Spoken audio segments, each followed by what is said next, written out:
Преку стартапи до придвижување на локалната економија и задржување на младите во Охрид, деновива размена на искуства и знаења со странски експерти. Горан Симоновски повторно избран за директор на Центарот за култура во Охрид. Денес доставено решението од Министерството за култура. Кремљ го чека одговорот на Украина за продолжување на преговорите. Во војната досега загинаа 28 деца, 64 се ранети. Немаме никакви лоши намери кон нашите соседи, вели Путин. Саем на книгата денес во Охридската библиотека. Ова е првиот од неколкуте саеми со разни македонски издавачи планирани за годинава.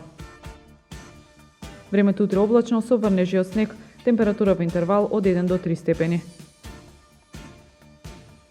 Следевте една минута вести на Охрид Ньюс.